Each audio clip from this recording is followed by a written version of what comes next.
Mira, me están llamando del Consulado de Colombia. Bueno, después,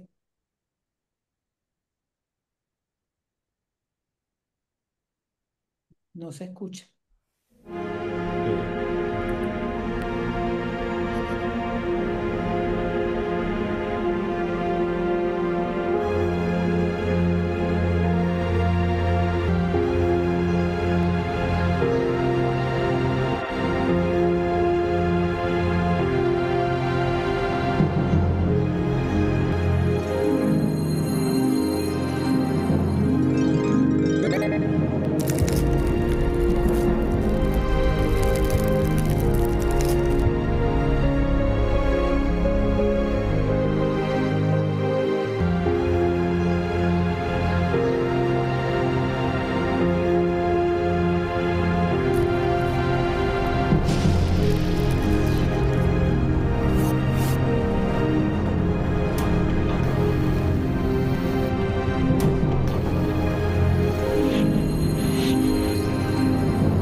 Hola, muy buenas tardes y bienvenidos a todos los usuarios que están conectados en nuestra comunidad virtual de aprendizaje en esta tarde de hoy. Y particularmente en esta masterclass que vamos a tener, donde tenemos un tema que nos toca muy de cerca a todos porque estamos viviendo los efectos de un cambio climático en unos lugares más que otros, seguramente, pero que son, digamos, como alertas que la naturaleza nos está diciendo que tenemos que encontrar salidas para justamente contrarrestar estos efectos, ¿no? Y estos efectos que tienen que ver con lo que ya tan trillado que se habla de las emisiones de gases de efecto invernadero que cubren la Tierra, hacen que se retenga el calor del sol. Esto produce el calentamiento global, es decir, el mundo se está calentando más rápidamente que en cualquier otra época de la historia o lo que uno conoce.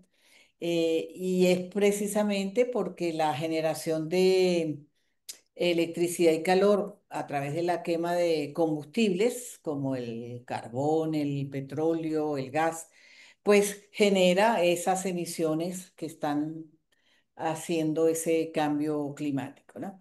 La industria, el sector manufacturero, es decir, todos emitimos gases y eso pues genera el efecto contrario a lo que esperaríamos, que es mantener la naturaleza saludable, ¿no? Entonces, pareciera que lo que se requiere es justamente la optimización en el uso de esas energías que estamos llamando renovables, o buscando alternativas energéticas que sean sostenibles, bien sea la solar, la eólica, yo no sé mucho de eso, pero en ese camino además nos encontramos con el Machine Learning, que dicho en español sería el aprendizaje automático o el aprendizaje de máquina, ¿no? Que es el que ayuda justamente a optimizar esos sistemas que ya tenemos, los existentes, pero también permite el desarrollo de nuevas tecnologías para un uso más eficiente de esos recursos energéticos. Si a esto además le añadimos la inteligencia artificial, ¿verdad? Estamos hablando de la posibilidad que tenemos de realizar análisis complejos y tomar decisiones mucho más rápido, porque la inteligencia artificial nos da esos algoritmos de aprendizaje que se pueden potenciar para, digamos, mejorar el tema del uso eficiente de las energías. Pero yo no soy experta en esto, ni mucho menos. Para ahondar en este tema, tenemos hoy a dos grandes expertos en la materia que nos pueden aclarar mejor a lo mejor las barbaridades que yo estoy diciendo y nos permitirán entender pues con más claridad cuáles son las posibilidades que tenemos para predecir esos patrones climáticos o eventos climáticos extremos como los que estamos viviendo, esos calores, incendios. vaguadas. Bueno, no tengo yo que contar mucho de todo lo que estamos viviendo en estos días, tanto en el Ecuador como en Venezuela, como en el mundo entero. Entonces, la idea es que con esta, que nos van a explicar ustedes como expertos, podamos entender mejor cómo funcionan esas predicciones de los patrones climáticos para poder mejorar la situación. Entonces, permítanme presentarles en primer lugar al doctor Ever Brea. Él es profesor titular de Ingeniería Eléctrica en la Universidad Central de Venezuela y Ingeniería Industrial de la Universidad Católica Andrés Bello. Trabaja en las dos universidades. Él obtuvo Bueno, su doctorado en el Departamento de Matemáticas de la Universidad de Southampton y una maestría en investigación operativa. Es licenciado en Ingeniería Eléctrica de la Facultad de Ingeniería de la UCB, de la Universidad Central de Venezuela. Y también nos acompaña en la tarde de hoy el doctor Luis Ramírez. Él es el director del doctorado en Ingeniería de la Universidad Católica Andrés Bello de Venezuela. El doctorado en el que ya tenemos más de 40, ¿no, Luis? Más de 40 profesionales ecuatorianos que esperamos además contar con muchos más. O sea, estamos apenas comenzando desde el año pasado y la idea es poder traer al Ecuador esa riquísima experiencia del doctorado en ingeniería. Él es doctor en ciencias en el área de investigación de energía renovable, es especialista en tecnología de innovación e ingeniero de producción. Está en los posgrados de la Universidad Católica desde el año 2016 y él ha sido uno de los pioneros que participó en la creación de este doctorado en ingeniería que estamos disfrutando desde hace año y medio con candidatos doctorales aquí en el Ecuador. Así que, doctor Ever y doctor Luis, adelante, la pantalla es de ustedes, los escuchamos. bueno, muchas gracias por la introducción. Este, bueno, yo realmente lo que voy a hablar, porque cuando Luis me comentó de preparar un documento, yo le dije que, bueno, que iba a mostrarles dos ejemplos muy sencillos sobre Machine Learning y Ujú, de cosas que conocemos. Y después, bueno, podemos entonces extrapolar en otros contextos, como puede ser el contexto energético, ambiental. Todo eso va a depender de los sistemas taxonómicos que estemos utilizando nosotros o los sistemas taxonómicos que pretendamos desarrollar. ujú, En virtud de la charla que me comentó Luis para dar hoy, también voy a mostrar una revista que creo que podrá servir para muchos, que es una revista especializada en el área de taxonomía, porque precisamente Machine Learning lo que nos va a permitir es hacer eso. No voy a tratar tampoco de hacer un ejemplo profundamente matemático, porque podemos nosotros hablar de máquinas de Machine Learning con distintos algoritmos, pero creo que lo que estoy mostrándole acá, o lo que traigo para hoy, es algo sencillo para que podamos todos entender qué consiste el Machine Learning o cuál es la esencia que tiene el Machine Learning y cómo está conectado el Machine Learning dentro de la inteligencia artificial. Habría que mostrar para eso un diagrama de Euler que nos permite a nosotros relacionar las distintos componentes de la inteligencia artificial, desde las redes neuronales, pasando por el machine learning, todo lo que tiene que ver con el aprendizaje profundo, para luego englobar y ver cómo son los algoritmos que nos va a permitir a nosotros desarrollar y unir todo eso en lo que hoy en día se llama inteligencia artificial. Bueno, sin más preámbulo, entonces yo voy a permitirme compartir con ustedes la pantalla y ujú, mostrarles entonces dos ejemplos. Un primer ejemplo, y quiero ser lo más suave posible, es sobre una clasificación de grupos de flores, en este caso tres variedades de la flor iris, en donde he utilizado una base de datos que tomé de un repositorio especializado en hacer evaluaciones en las máquinas de aprendizaje que uno pueda desarrollar. Ciertamente, El desarrollo no es un desarrollo propio, es una aplicación de un paquete del software R, que el R es un ecosistema de análisis de datos, pero que tiene diversas aplicaciones y puedo decir de que el R cuenta con más de 20.000 paquetes que nos permiten a nosotros hacer muchísimas cosas más allá de lo que voy a mostrar hoy, esta tarde. Entonces, bueno, voy a permitirme entonces compartir la pantalla. Creo que lo puedo hacer ya. Creo que no voy a haber problema para eso. Y bueno, ya ven, está viendo la pantalla mía. Sí, Y voy a una pantalla comenzar muy linda. entonces, voy a comenzar con este ejemplo. Bueno, como lo que voy a hablar es sobre clasificación de la flor, obviamente que van a tomarse en cuenta dos parámetros y lo único que quiero es pretendo con esta gráfica ilustrar el contexto de cuáles son las variables que estamos midiendo.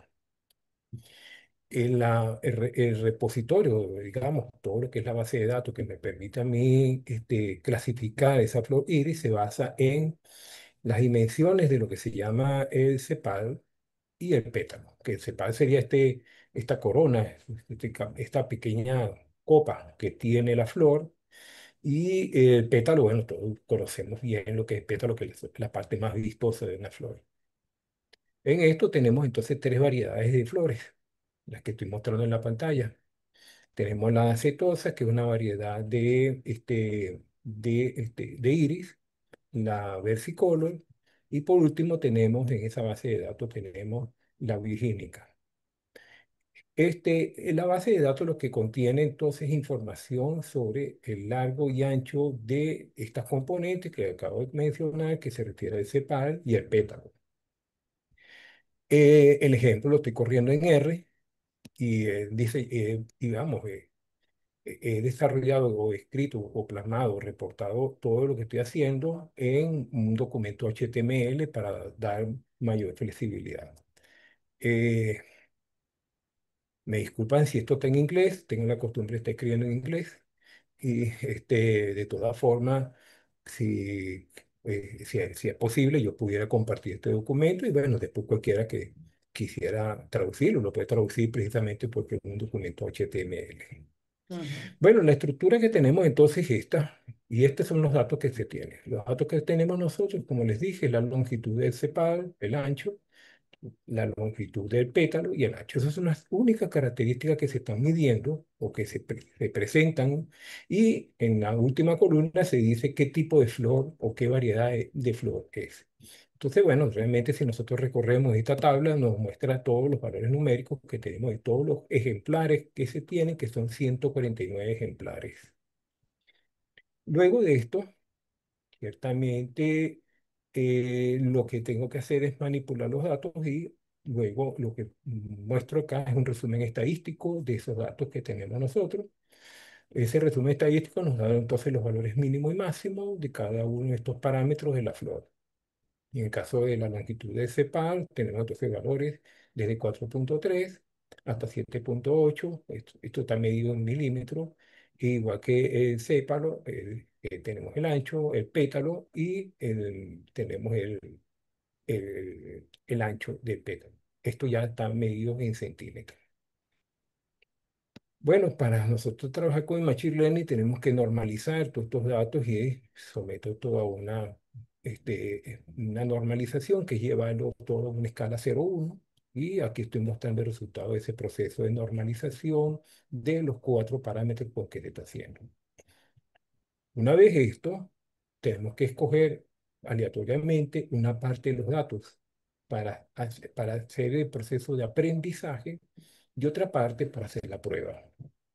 En este caso, este aprendizaje es supervisado, es decir, conocemos las características y el Machine Learning va a aprender de esa parte de los datos que se ha separado de los datos para la prueba. La máquina lo que va a permitir es aprender, porque ya con las características numéricas ya sabe, se le va a enseñar qué tipo de variedad de iris tenemos nosotros. Bueno, en este caso he tomado las muestras y he separado los dos conjuntos de muestras, uno que es para el entrenamiento y otro que es para la prueba, como bien dije, y con sus respectivas etiquetas que tienen que tener para nosotros verificar finalmente. Bueno, en la parte de pruebas, entonces se cuenta con 18 variedades o especímenes, vamos a decirlo así, correspondiente al cetosa, 22 del versicolor y 20 de el virgínica. Ahora aquí donde está la máquina de aprendizaje. Estas líneas simplemente son las máquinas de aprendizaje y eso se basa precisamente en el concepto de clúster. Ese concepto de clúster, o digamos, de aglomerado, es lo que va a hacer es clasificar. Existen otros clasificadores, como pueden ser los clasificadores bayesianos, los árboles de decisiones que tenemos nosotros, aunque podemos contar y podemos desarrollar. En este caso estoy utilizando el paquete R que ya tiene programado una función para hacer esta máquina de aprendizaje y lo que estoy mostrando entonces acá en la parte de abajo, aquí estoy mostrando parte del código para que vean que no es un trabajo editado, sino que precisamente fue generado a partir de las ecuaciones de todo el modelo. Y aquí tenemos entonces el resultado. Esta tabla que estoy mostrando junto al gráfico de barras que estoy mostrando aquí, nos está diciendo a nosotros la variedad de flor de cuáles tuvo éxito. Es decir, en el caso de Cetosa eran 18 para probar y las 18 las identificó. En el caso de las versicolos, eran 24 que contenía el documento, la base de datos, y ella identificó exitosamente 22 de las 24. Y en el caso de las versicolos, de la virgínica, perdón, se contaba con 18 especímenes con distintas dimensiones, pero ella acertó. La gráfica que ustedes ven abajo, la gráfica nos está mostrando entonces los éxitos, vamos a decirlo así, y fracasos o desaciertos que tuvo la máquina de aprendizaje, pero hay que tomar en cuenta que esta máquina aprendió con muy pocos datos. Eso es una de las cosas buenas que se puede destacar de esto.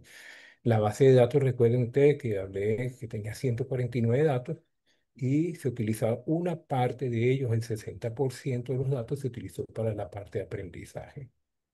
Ciertamente, si disminuyo la cantidad de datos para el aprendizaje, se cometen mayores errores o viceversa, si aumento la cantidad de datos, aumenta los aciertos que pueda tener ella. Con respecto al otro ejemplo, no sé si hay alguna pregunta aquí con respecto a esto, porque lo que estoy hablando es un gran clasificador. Es un clasificador y en este caso fue exitosa la clasificación que hizo ella. Podría pensar de que fue exitosa cometiendo tan solo un 8% de error de todo el escenario que se le presentó. Hay que tomar en cuenta, por ejemplo, si yo voy a llevar esto al contexto de pronósticos, que hay una pregunta que hicieron ahí, y lo voy a llevar al contexto de análisis de datos, una de las grandes preguntas que nosotros nos tenemos que hacer es cuál va a ser el punto de vista de esos análisis de datos que vamos a utilizar. Una vez que se tome esa decisión, vamos a suponer que nosotros pensemos, bueno, yo voy a pensar de que no me voy a basar en un modelo causal, es decir, un modelo donde una variable sea explicada por otras, sino más bien un modelo donde ella misma se explique, es decir, por ejemplo, la temperatura del planeta. Al tener entonces toda la serie de datos correspondientes a las temperaturas del planeta, ver si nosotros podemos entonces pronosticar cómo sería esa esa temperatura del planeta en el futuro. Ciertamente existen muchísimas herramientas de pronóstico, como pueden ser los promedios móviles exponenciales, los promedios autorregresivos, los modelos autorregresivos, los modelos que llaman ARIMA, y que cada uno de ellos tiene su particularidad. Si nosotros, esas series de tiempo, nosotros las logramos categorizar o hacer una taxonomía de acuerdo a sus características, nosotros pudiéramos indicar cuál es la mejor herramienta para ser utilizada en ese pronóstico de esa variable que nosotros estamos deseando hacer. Ahí donde entraría el Machine Learning. El Machine Learning lo que entraría es, se identifican algunos parámetros de nuestras series numéricas, y esos parámetros que nosotros identificamos nos podría identificar entonces a nosotros las herramientas. Bueno, le voy a mostrar entonces otro ejemplo, ya que es un ejemplo clínico. Lo que le voy a mostrar no es un ejemplo tan bonito, podría pensar yo, porque este ejemplo es un ejemplo de flores realmente, y es la máquina de aprendizaje para hacer clasificación de las células cancerígenas en la mama de las mujeres. Esto es un tema que verdaderamente es un tema actual, que es un tema importante desde el punto de vista clínico y que tenemos nosotros acá. Bueno, aquí estoy llamando una cantidad de paquetes que estoy utilizando. Como les dije, el R tiene más de 20.000. Estoy utilizando tan solo estos paquetes para hacer todo el proceso. Y los datos que fueron bajados de una base de datos clínico, donde se tiene esta característica. Se tiene el ID de la persona, es decir, como decía el número de cédula, porque eso no se está utilizando para la clasificación. La muestra de célula que se extrajo se conoce si es maligna o benigna. En el caso tenemos entonces 29 variables, como pueden ser el radio, la textura, el perímetro de las características de las células que se tienen a partir del estudio del tejido. Tenemos una cantidad de parámetros que se utilizan para hacer esos diagnósticos cuando se hacen las biopsias, y esos datos son los que con los que yo estoy trabajando. Es decir, como ustedes verán, ahora estamos hablando, les mostré antes un ejemplo con tan solo 4 parámetros, aquí estamos hablando que tenemos 29 parámetros. En este caso, bueno, hago el tratamiento, como dice los datos, lo normalizo, utilizo la misma característica.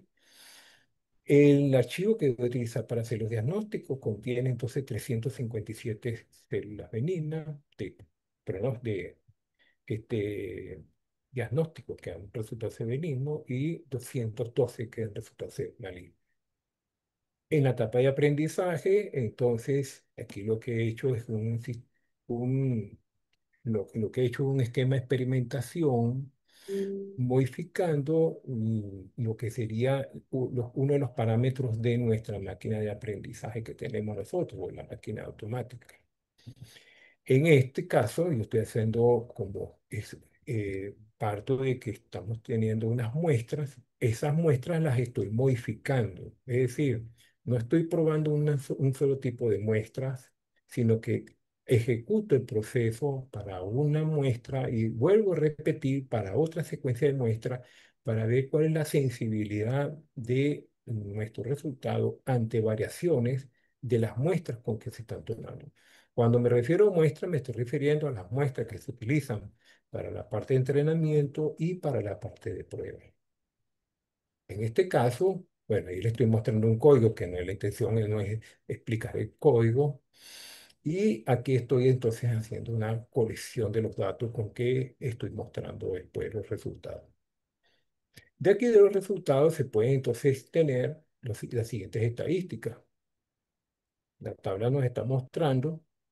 Aquí lo que estoy mostrando, como les dije, es para que dar evidencia de que es un proceso que estoy haciendo computacional.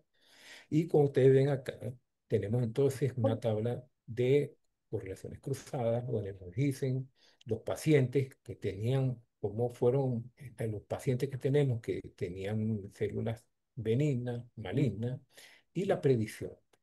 Si ustedes se dan cuenta, entonces tenemos que tenemos un 65 para redondear de células benignas y otra 34 que son las malignas. De esos se tienen entonces que de 174, de 186 que eran las que nosotros tenemos acá, perdón, la tabla la tengo que leer así, de 210 que tengo, que son los pacientes que tenían células malignas, Maligna.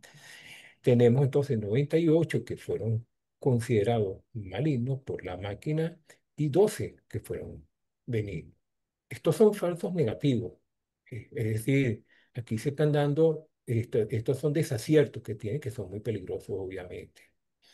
En el caso de los benignos, que tenemos 175, que viene a representar el 61% de todos los datos, la máquina hizo una predicción de 174 y solo uno como maligno. Ahora, como hice una colección, este proceso lo repetí, vamos a ver si recuerdo el número que de repeticiones con que hice este proceso, que es lo que yo llamé las réplicas. Hice 100 réplicas de este proceso, es decir, el proceso lo repetí 100 veces. Y esta tabla lo que les muestra a ustedes es un resumen de esas 100 ejecuciones. Aquí tenemos entonces una estadística.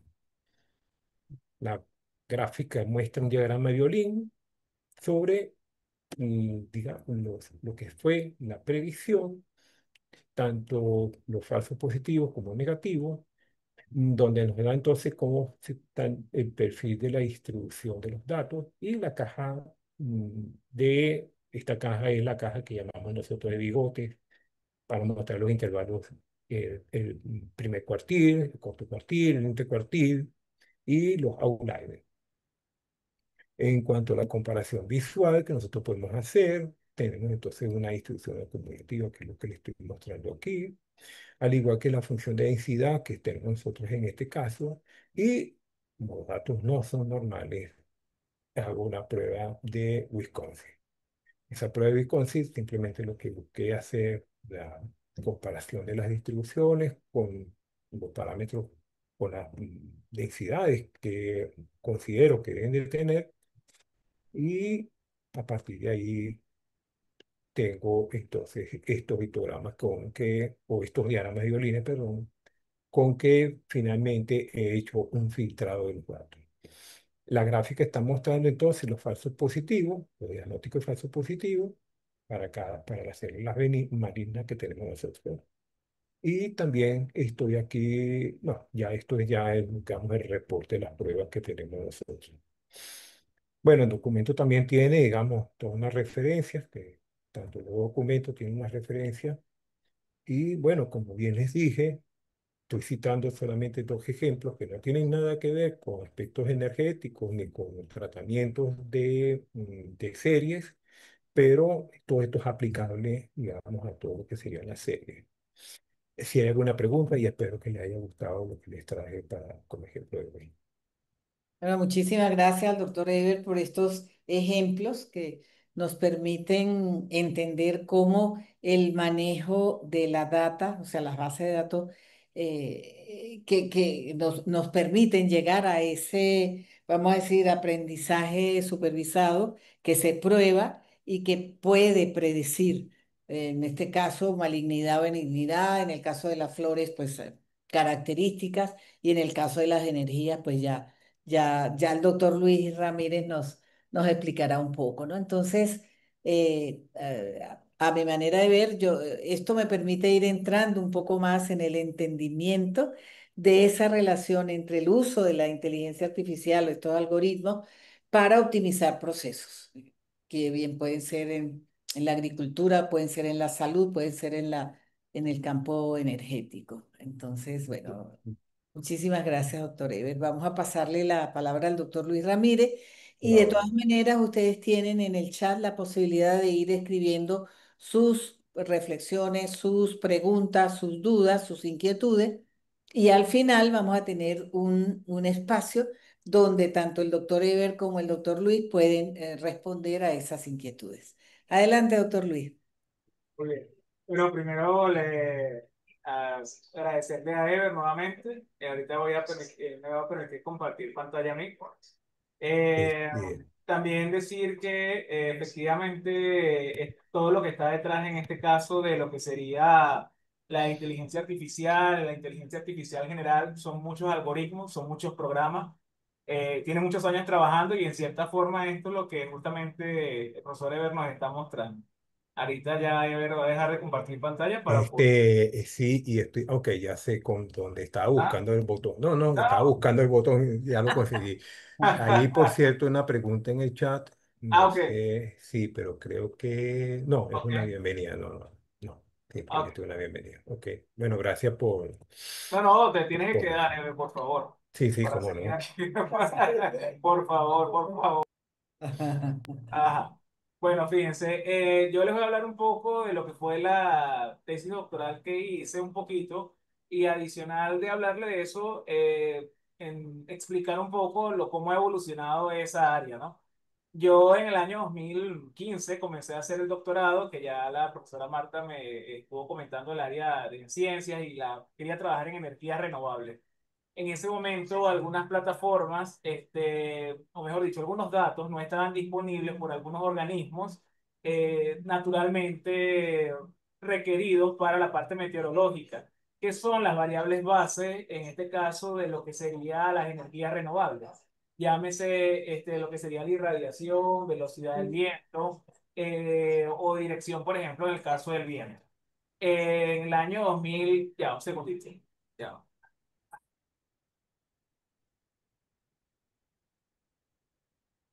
Y está en su oficina todavía.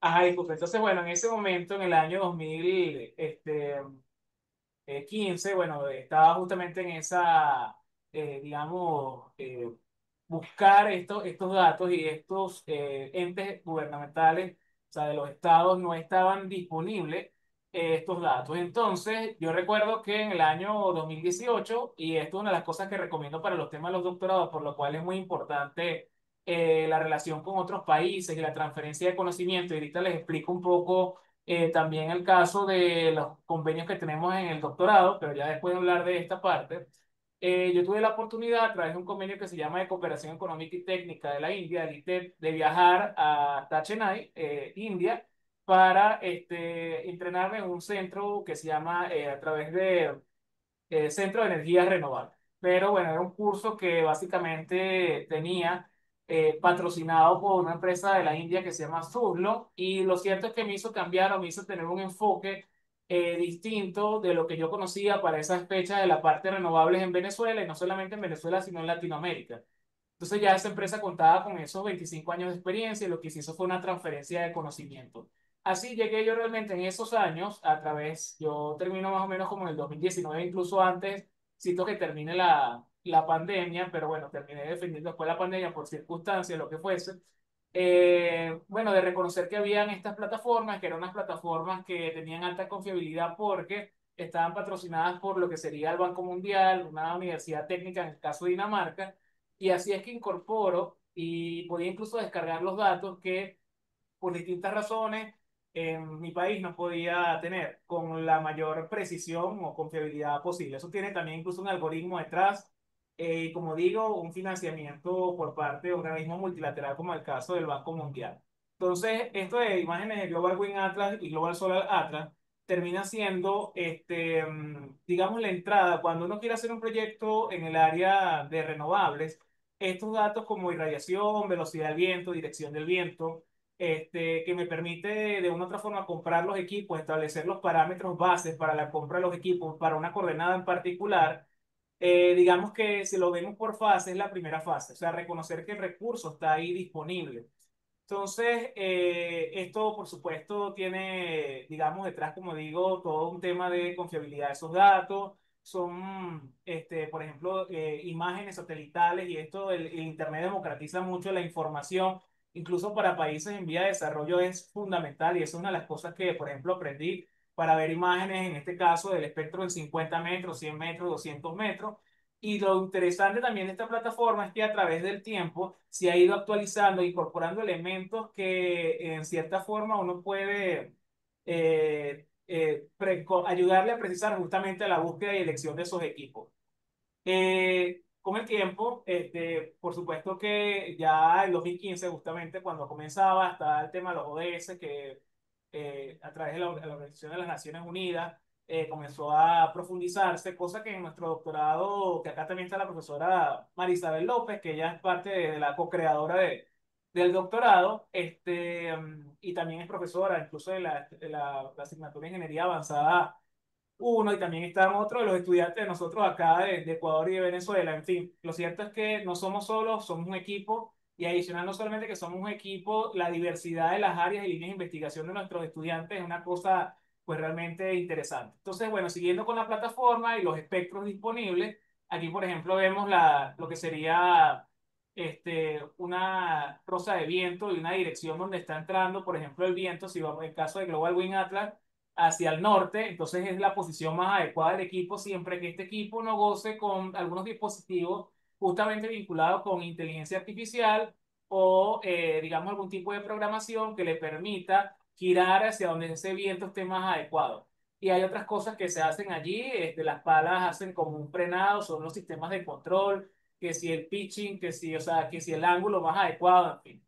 También podemos tener la curva de potencia a través de esta plataforma. Aquí ven, por ejemplo, los patrocinantes. Aquí está lo del Banco Mundial, Exbyte, y aquí está la Universidad Técnica de Dinamarca. Esto es otra coordenada de Venezuela. Incluso una de las cosas que han incorporado ha sido que te dan el tendido eléctrico de la coordenada. Es decir, si yo, por ejemplo, quiero colocar un parque de generación, en este caso en particular de eólico, y por ejemplo estoy en esta coordenada que puedo ir más precisamente, de hecho voy a ahorita a pasar al caso de Ecuador, o sea, para ver que bueno, está disponible en la web, que aparte que es gratuito. En esa coordenada podría ser que esté cerca de la red o no esté cerca de la red. Incluso aquí mismo, o sea, en la misma plataforma, me permite, como les digo, identificar el tipo de equipo considerando las velocidades del viento. Si son más de 8,5 metros sobre segundo, entonces que si es clase uno del aerogenerador, que si está entre 7,5 y 8,5 es clase 2. Y todo eso tiene detrás todo lo que también estaba hablando Ever, que es la parte de estadística, que si trabajas con datos que son distribución normal, hay otros que son distribución de Weibull, en fin. Es decir, toda una ciencia de datos que está detrás para poder llegar al número para analizar. Luego está la plataforma Global Solar Atlas, que nos permite ver, en este caso, la irradiación. Y esa irradiación igual en un espectro, en una cantidad, en este caso de metros, como imágenes satelitales, patrocinado igual por el Banco Mundial. En este caso no es la Universidad Técnica, sino la Universidad de Dinamarca, sino SMAT, y nos permite ver las horas disponibles en el caso, por ejemplo, de los países que están cerca del Ecuador, caso de Venezuela y efectivamente Ecuador totalmente, la disposición de la irradiación en lo que serían las 12 horas disponibles, desde en principio, depende también en este caso de la estacionalidad y un poco lo que hablaba la profesora Marta, que tiene que ver con el cambio climático, nos hace reflexionar respecto a la irradiación directa, la de radiación difusa que tiene que ver con las nubes y que es normal que pase, y la de albedo que tiene que ver en este caso con la concentración de energía que está en la roca o en este caso en el planeta como tal. Lo cierto es que todas estas se suman y es como la irradiación total y llegamos a un punto donde pensamos que es el ácimo, que es como a las 12 del mediodía, hasta que va cayendo poco a poco lo que sería la rotación, en este caso, de la Tierra respecto al Sol, que por supuesto tiene una masa mucho mayor. También nos permite ver la plataforma, lo que serían los picos por mes, como tal, cuáles meses tenemos mejor producción en una coordenada específica y nos permite, como les digo, hacer una toma de decisiones, pues digamos, vinculante con lo que sería el recurso disponible, tanto de la combinación de esta parte de irradiación que tiene que ver con fotovoltaica, con la parte, en este caso, eólica. Otras consideraciones en los proyectos de renovables, por supuesto que hay otras variables, pero las importantes y bueno, las que tomé en cuenta yo en ese momento que comenzaba a hacer la investigación, tiene que ver con la factibilidad económica, que ahí se abre un espectro grandísimo y hay gente que nada más es experta en esa área que tiene que ver con los costos nivelados de energía, retornos de la inversión, tasas de interés. Entonces, comparar una energía, por ejemplo, biomasa con respecto a la eólica o la fotovoltaica, o compararla incluso con las más regulares, que son las fósiles, que por ejemplo el caso del petróleo, el gas natural o el carbón, que todavía sigue, digamos, produciéndose energía a través de esto, y ya sabemos los impactos, porque lo tenemos medido, de CO2 y otros gases de efecto invernadero que produce seguir produciendo con este tipo de, digamos, de recursos fósiles. Pero bueno, estamos justamente en la transición y buscando caminos adecuados en nuestros países, propios, con las variables propias de nuestros países para poder adaptarlos. Luego está el tema de la factibilidad ambiental, que está toda la parte de desarrollo sostenible, que tiene muchos años, pero ahí vemos, por ejemplo, la matriz de impacto, los entes vinculados en cada uno de los países, como los ministerios, también se abre un espectro grandísimo de una línea de investigación que tiene que ver con la parte, como les digo, de desarrollo sostenible, pero enfocado básicamente en el ambiente y los permisos y las variables necesarias para poder llevar a feliz término, en este caso, este tipo de proyectos. Incluso el tema, por ejemplo, del reciclaje de los equipos, qué vamos a hacer con ellos una vez que cumplan su vida útil, todo lo que sería en este caso la logística inversa, lo que sería el retiro, el ODS número 12 que está vinculado con esta fase de reciclaje, en fin, eso lo trabajamos lo más que podemos, dando ejemplos de los que hacemos de vida como profesores, o facilitadores del programa y algunos proyectos que tenemos vinculados dentro de lo que sería la facultad o algunos profesores tienen puntualmente donde se ven incluso la ejecución de lo que serían estos proyectos y cómo se vinculan y cómo están relacionados directamente con los objetivos de desarrollo sostenible. Finalmente, en el caso de los proyectos de renovables, la factibilidad técnica con las normas internacionales de la Comisión Electrotécnica Internacional, la IEC, como la 61400, 61730, que eso es otro submundo de las renovables porque son normas seriales para cada parte. O sea, por ejemplo, para los aerogeneradores existen normas por la materialidad, si es fibra de vidrio, fibra de carbono. Tenemos expertos incluso que trabajan en esto, que son venezolanos que están, por ejemplo, en Europa, en Dinamarca.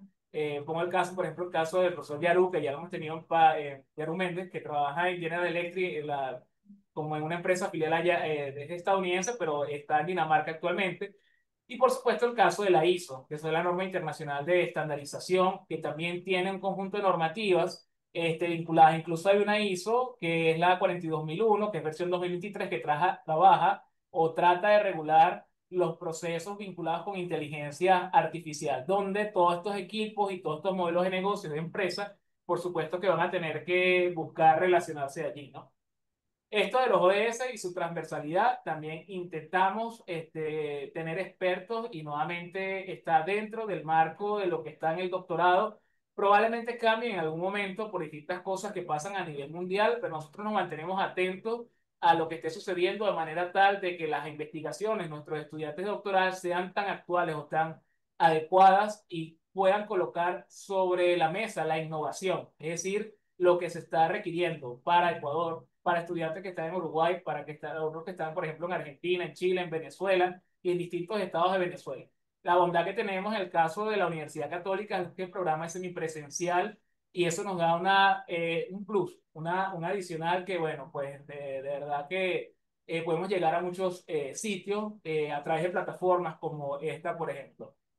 Igualmente, sin dejar de mencionar el caso de la Universidad Católica, una universidad que tiene 72 años exactamente, está ubicada en el puesto número 2 de Venezuela, es la mejor universidad privada por distintas razones, en el caso del QS, y está entre las mejores 1000 universidades a nivel mundial según este ranking. Entonces, bueno, eso es un plus también que, digamos, los estudiantes del doctorado y de todos los otros programas pueden disfrutar y gozar, y que es un trabajo conjunto, no es un trabajo que en este caso les pueda decir que nada más es del doctorado, son de los centros de investigación, es también desde el vicerrectorado académico, administrativo, la parte de transferencia, la parte de proyectos, la parte de pregrado también, la diversificación que tiene la universidad en otras líneas de negocios como blockchain, por ejemplo, la parte de lenguas extranjeras y export, moda, o sea, una cantidad de cosas que antes no existían, pero que dentro de una organización o una empresa como la Universidad Católica existen. Este doctorado cuenta con dos convenios en sus 3 semestres que tiene. El primero que hicimos fue con la Universidad de Georgia, el cual hicimos un proyecto justamente que tiene que ver con la reducción de CO2 y eligiendo entre 9 posibles proyectos en distintas áreas como agricultura, energías, asentamientos. Y una de las cosas también interesantes es que este convenio que está con la Universidad de Georgia nos llevó a trabajar con otra persona que está en la Universidad de Harvard que se llama Carl Staley. Esta persona que trabaja la parte de geodiseño, bueno, nos ha enseñado un espectro que desconocido para muchos y digamos, esta parte de geodiseño, por ejemplo, para mí que era nueva, nos llevó a trabajar con grupos de interés de otros países pensando justamente en este tipo de proyectos que comenzaban en 2025 y cerraban en 2050 y que su objetivo era que los estados pudiesen ver la cantidad que costaba económicamente, o sea, en dólares por cantidad de metros o kilómetros cuadrados, pero que también en este caso la cantidad de reducción de CO2 que podían tener, pensando en lo que sería, en este caso, las metas fijadas en el 2015, donde, por ejemplo, Venezuela tiene una meta fijada de 0,18 gigatoneladas de CO2. Entonces, también este proyecto nos llevó a trabajar con grupos que estaban en Portugal, por ejemplo, países tan remotos para uno como por ejemplo Egipto, también estaba una gente de Australia, de Brasil y de Estados Unidos. Eso es interesante y solamente, digamos, dentro de una investigación, de un programa como un doctorado, pues nos ayuda, nos pertenece, nos apropia de esa línea o esa tendencia, digamos, mundial. Y lo otro que tenemos es un proyecto, es un convenio, disculpe, recientemente firmado con la Universidad de Córdoba de España y es con un doctorado específicamente en el área de ambiente, de desarrollo sostenible. Entonces, bueno, este está justamente por socializarse. Estos convenios, por supuesto que incluyen el tema de la transferencia de estudiantes, bien sea presencial o físicamente. Incluye también lo que sería tener una persona aliada en esa otra parte para fortalecer la línea de investigación del estudiante doctoral, incluso, por ejemplo, para estar como experto, el caso de la profesora Roxana Rivero, que nos acompaña de la Universidad de Georgia, para lo que serían asignaturas como tópicos de investigación uno 2 y 3 que tenemos. Nosotros también en la universidad tenemos que resaltar que tenemos más de 20 años en un centro de investigación, se llama Centro de Investigación e Ingeniería, que es el CIRI, donde está una revista que tiene algo así como 7 índices, que es la revista TECNET. Es la revista con el sesgo hacia la ingeniería que tiene la Universidad Católica, que tiene más de 10 revistas actualmente. Ya hablándoles un poco de lo que sería el doctorado, nuestro doctorado está diseñado para que sean 7 semestres, son 65 unidades de crédito. Otra cosa que hablaba la profesora Marta, nosotros tenemos entre 40 y 50 estudiantes extranjeros. El mayor peso está para lo que serían los latinoamericanos, en el caso de Ecuador, del cual nos sentimos bastante contentos, alegres y orgullosos, porque bueno, hemos llegado a este país que por distintas razones en algún momento ayudó mucho a nuestro país a salir de unas circunstancias particulares que ocurrieron hace algunos años. Pero bueno, es un momento también de hacer, de devolver y de comenzar a crear desde nuestro propio país. Incluso tenemos anecdóticamente venezolanos que están en Ecuador y están haciendo un doctorado siendo venezolanos, pero a través del convenio, el aliado estratégico en este caso de SIGUE. Las asignaturas que están planteadas en la malla como tal, está en el primer semestre, Tendencias Actuales de Ingeniería, Ingeniería Avanzada uno. Estos son de acompañamiento con distintos profesores, no lo da un solo profesor, sino dos y hasta tres profesores. Ingeniería Avanzada 2, que sería la parte, digamos, nuevamente de acompañamiento, métodos de investigación cuantitativo, las electivas uno y 2 también. Y ya aquí cuando llegamos a la individualización, que la propuesta del estudiante se siente un poco más fortalecida, entramos a lo que sería tópicos de investigación, donde puede hacer una pasantía académica o trabajar con un experto. Método de investigación sigue siendo, digamos, motorizado a través del acompañamiento y lo que serían proyectos de investigación de ingeniería, que justamente es el cuarto semestre que nos toca ofrecer el próximo semestre que comienza el 15 de septiembre. Ya después de allí, que es una parte más individualizada, está tópicos de investigación 2. Como le digo, puede ser un experto del área. Nosotros tenemos una lista de expertos venezolanos que están en Estados Unidos, en Dinamarca, en Venezuela, en Ecuador, en Chile, en fin. O sea, tenemos una gama de expertos para que pudiesen ser seleccionados. Igual, nuestros estudiantes de doctoral se les solicita una propuesta que debe estar avalada por un tutor o provisionalmente nosotros le asignamos un tutor. Si ya trae el tutor porque ya tiene una maestría o una especialización, para nosotros es una ventaja. ¿Qué hacemos en ese caso? Validamos que esa persona efectivamente, por ejemplo, el caso de Ecuador, a través de la CENESIC, tenga un título registrado como doctor. Entonces, para cerrar el caso de la malla, tesis doctoral uno, tesis doctoral 2, tesis doctoral 2 y tesis doctoral 3 y tesis doctoral 4, cada uno con una cantidad de peso, en este caso vinculado con lo que serían las unidades de crédito, para tener un total de 65 unidades de crédito. En lo que sería investigación y producción intelectual, requerimos que el estudiante por lo menos tenga un artículo vinculado con su línea de investigación 2 años previo a su inscripción o se va en este caso a formular antes de su egreso. Nosotros igual tenemos una normativa que establece lo que sería artículos de investigación de mediano y alto impacto y lo que significa. Incluso la revista TECNEC es una opción para lo que sería, para lo que fuese cursar esta asignatura como tal. Ya más que darles las gracias, también decirles que o sea, en tiempo grado en la Facultad de Ingeniería no solamente tenemos el doctorado, también tenemos maestrías en el área de calidad, en sistemas de información, en la parte ambiental, en industrial, en estructural para la parte de ingeniería civil. Y lo cierto es que algunas de estas asignaturas pueden llegar a ser reconocidas, sobre todo las electivas, para el doctorado. Nosotros nada más entonces no contamos con el doctorado, es nuestro énfasis en este momento porque sabemos que la demanda está hacia ese lado, pero sin dejar de dar a conocer de que efectivamente tenemos otras propuestas y que son a distancia. Por ejemplo, el caso de sistemas de información, está permisada por el Ministerio de Educación Superior venezolano, en el caso de estructural también y el caso, por ejemplo, de ambiental. Bueno, yo les quiero dar entonces las gracias por haberse tomado el tiempo de estar con nosotros acá, darle las gracias a la gente de Sigue, que son unos aliados maravillosos para nosotros de todo punto de vista, sobre todo porque sensibilizan el tema de los documentos con los estudiantes de Ecuador. Y nada, pues darle la palabra a la profesora Marta y nuevamente y a Paoli y darle las gracias también a Ever que nos acompañó y a todos los estudiantes que también se unieron a esta masterclass, pero que también tiene este énfasis en seguir vendiendo, o sea, hacer la publicidad de nuestro programa y que incluso alguno de ellos podría hablar de forma, pues que quisiera libremente del programa, de manera tal no solamente tener la visión de los profesores, sino también de los estudiantes. Gracias. Bueno, muchas gracias al profesor Luis y por supuesto al doctor Ever. Hay una pregunta en el chat, no sé, Paoli, si quieres moderar un poco esta parte para que darles chance a los profesores para responder. Y el que quiera seguir preguntando por el chat, pues bienvenido sea. Adelante, Paoli. Sí, buenas noches ya. Gracias. Esta pregunta va dirigida al doctor Eber. Justamente nos dice por acá Hernán Naranjo, buenas noches. Desde su experiencia, para poder involucrarnos en el sí, perdón, que está muy pequeñito. Involucrarnos en los temas del Machine Learning. ¿Cuál es su recomendación para articular los conocimientos? Es decir, qué tipo de áreas debería manejar el especialista, ¿no? Él nos pone por aquí algunos ejemplos como estadística, álgebra, matemática, entre otras, para tener un contexto fundamentado y poder trabajar con modelos de ML. Así que, profe, adelante. Bueno, muchas gracias por la pregunta. Bueno, todas las preguntas siempre son agradables tenerlas, ¿no? Bueno, voy a empezar por la primera parte que es importante.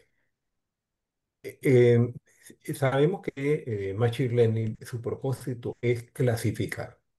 Y creo que una de las cosas que nosotros tenemos que visualizar es buscar revistas especializadas. De todas formas, ahora cuando comparta pantalla les voy a mostrar una revista, no con propósitos de publicidad, sino porque es una buena fuente, una revista muy buena en el área de taxonomía.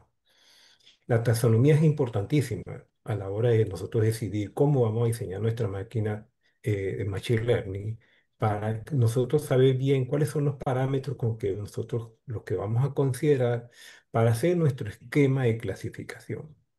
Cuando nosotros tenemos, por ejemplo, que estamos midiendo variables como las que acaba de comentar Luis en cuanto a todo lo que tiene que ver con la radiación solar, supongamos, o las características del viento, el viento, y igual que la radiación solar, tiene diversos parámetros. Esos parámetros nosotros los tenemos que clasificar o los tenemos que especificar de manera tal de poder nosotros tener agrupado los distintos tipos de señales o funciones o series numéricas que nosotros tenemos.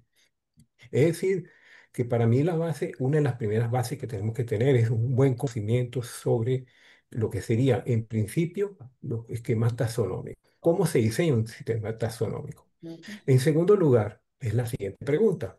¿Qué rumbo voy a tomar? Me voy a ir por redes neuronales, entonces debería buscar entonces documentación sobre redes neuronales o me voy a ir directamente con las máquinas o el machine learning para nosotros hacer esto. Ciertamente hay una parte de análisis de datos que es importantísima, que tenemos que tratar nosotros, porque precisamente tenemos un conjunto de datos que están llenos de variables aleatorias, y no es una variable aleatoria, matemáticamente diría que son vectores aleatorios, en donde nosotros tenemos que clasificarlos y tenemos que especificar y conocer bien sus parámetros estadísticos. Ahí donde también toma una decisión, qué tipo de análisis estadístico es el que vamos a hacer. Si nosotros vamos a hacer un análisis estadístico clásico, como llamamos la estadística paramétrica normal, o si vamos a hacer un análisis estadístico basado en estadística paramétrica no normal, o si vamos a hacer un análisis estadístico no paramétrico o bayesiano. Es decir, que cuando nosotros nos encontramos, nos enfrentamos siempre a un problema, lo tenemos que identificar. Esa identificación nos va a permitir la Machine Learning para nosotros poder empezar a trabajar con esos datos y tener las posibilidades de éxito en esa búsqueda de descifrar los datos que nosotros tenemos. Existen muchísimas fuentes, bases de datos. Una de ellas que yo actualmente la estoy utilizando en mis cursos tanto en pregrado y los he utilizado en algunos de posgrado. Y para el próximo curso de posgrado espero que pueda ofrecer en la universidad, me refiero a la católica, es una página que se llama A World in Data. Esa página es una página que nos permite a nosotros tener diversos artículos de diversas áreas de conocimiento, entre ellas todo lo que tiene que ver con emisiones de CO2, emisiones de efecto de gas invernadero, todo lo que es la parte energética, tanto de consumo como de producción, las distintas fuentes de producción, las fuentes de producción de energía alternativa que nosotros nos va a permitir. Ahora, ciertamente esto hay que colocarlo en un contexto, porque el mundo está lleno de datos. Entonces, colocar eso en un contexto, hay que ver sobre qué vamos a trabajar. Y lo otro es, creo que es importantísimo tener un conocimiento básico de matemáticas. Yo le voy a citar un ejemplo fácilmente. Recuerdo cuando empecé a entrar en el tema de lo que es las redes neuronales. Bueno, lo primero que uno siempre está haciendo como autodidacta es empezar a buscar artículos, pero decidí buscar un libro. Cuando di con ese libro, bueno, con opiniones muy buenas, otras opiniones muy malas sobre el libro. Cuando me fijo sobre esas opiniones buenas y malas sobre ese libro, estoy hablando de redes neuronales, resulta que quienes opinaban muy mal de ese libro hablaban de que ese libro era muy matemático. Y eso fue lo que me llamó la atención del libro. Ciertamente lo adquirí y el libro es una maravilla, pero es que tiene un background matemático. Hay que saber, por ejemplo, todo lo que tiene que ver con modelos dinámicos en el dominio de tiempo discreto, llámese ecuaciones de indiferencias, hay que tener conocimiento sobre estadística bayesiana, los modelos bayesianos, hay que tener conocimiento sobre transformadas Z, que es lo que nos permite a nosotros expresar ese mundo discreto en otro mundo transformado para nosotros poder manipular esa diversidad de sistemas que puede presentarse en las redes neuronales. Las redes neuronales son la base de lo que nosotros podríamos decir que es el aprendizaje automático, que es lo que nos va a permitir a nosotros verdaderamente entender claramente qué consiste ella para nosotros poder ofrecer una respuesta adecuada. Es decir, me voy a permitir compartir pantalla para mostrar rápidamente las revistas de cuales he hecho referencia, porque creo que es importante para ver lo que estoy tratando de decir con esto. En cuanto a esto, bueno, voy a mostrar rápidamente la página de World Data para que, bueno, de aquí en esta página pudieran ustedes buscar diversas. Aquí tengo, cuando Luis empezó a hablar sobre todo lo que es la energía solar, bueno, empecé a buscar algunos datos que tienen que ver con ella. Pero esta página nos permite a nosotros buscar distintos temas, como pues el CO2, energía, educación, demografía, que tiene que ver con datos registrados. Estos datos que están aquí son datos certificados que nosotros podemos contar. La otra página que le quiero mostrar es la página de la revista Taxonomy. Es una revista, es artículos abiertos, es una revista arbitrada, estricta, es riguroso su arbitraje. Todos los artículos que ahí están abiertos. Y esto es una buena fuente para uno empezar a ver, entender ese mundo de la taxonomía. Quizás para nosotros los cuantitativos, en ese yo me incluyo, la taxonomía puede ser algo ajeno a nosotros, pero realmente es más cercano a lo que yo pensaba a partir del estudio de todo lo que tiene que ver con estas máquinas de Machine Learning, pues, porque al final de cuentas el Machine Learning lo que nos hace a nosotros es clasificar. Y como les dije, bueno, hay que tener, en la clasificación es, sí, ciertamente obedece a reglas heurísticas, pero detrás de eso hay toda una ciencia que es importantísima saberla. Esta revista lo que tiene es, todos son esquemas taxonómicos en contexto, en distintos contextos, los artículos que tiene, pero todos estos pueden ser llevables a nuestro problema en particular. No sé si con eso me he extendido mucho en la respuesta, pero bueno, es lo que quería presentarles. Voy a dejar de compartir pantalla para que...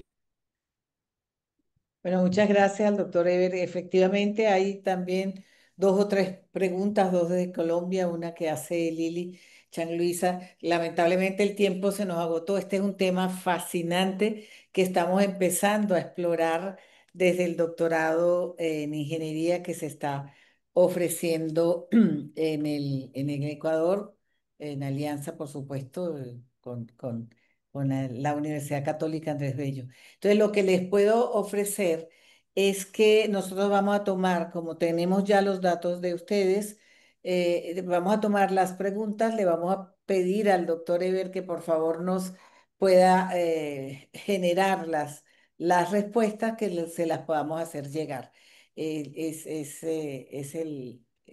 digamos, la intención de no dejar inquietudes sin resolver, pero como les decía, es un tema fascinante que estamos empezando a abordar en estas sesiones. Esta será la primera de unas cuantas que esperamos contar con la participación de ustedes. Y cualquier novedad, pues a través de Sigue, nosotros vamos a seguir comunicándonos, ¿de acuerdo? Así que muchas Ok, gracias. No sé si hay alguien que quiera hacerle alguna pregunta al doctor Luis también. Diríamos lo mismo, ¿ok?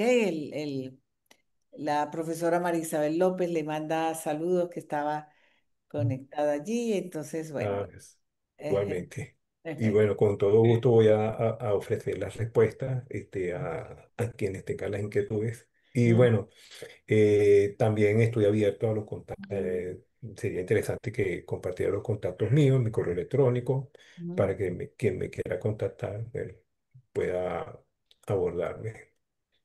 Sí, y con relación a las preguntas que están haciéndole al doctor Luis que tienen que ver con el programa de doctorado, la preocupación de algunos ecuatorianos que están pensando en el tema de transición para validación en la CENESID, en cuanto a la modalidad que se hace presencial y qué posibilidad existe de modificarlo. Entonces, bueno, todas estas inquietudes se las vamos a responder ya en sesiones específicas que vamos a sostener con ustedes, ¿no? La idea era abrir el tema, que como ven es fascinante, y empezar el contacto directo con ustedes. Ya desde Sigue vamos a ir recopilando todas estas preguntas, se las hacemos llegar tanto al doctor Eber como al doctor Luis y programamos una próxima sesión. Así que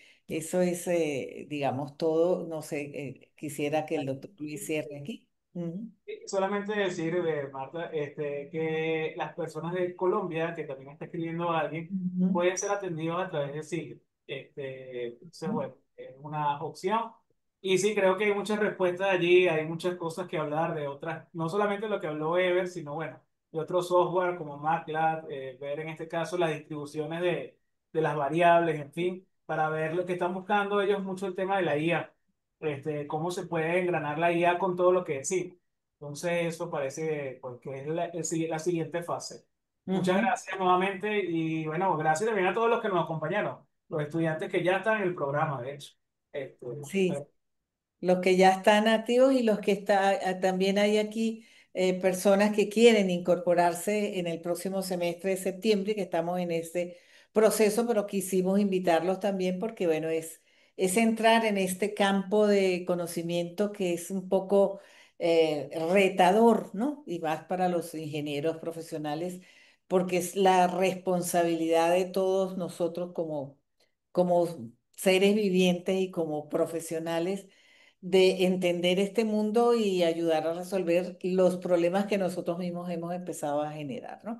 Y teniendo las herramientas que nos dan las tecnologías, la IA, este enfoque de taxonomía, de poder clasificar, es decir, la cantidad de data que tenemos, poderla aprovechar para buscar soluciones, bueno, ese es el camino. Así que, bueno, muchísimas gracias a todos.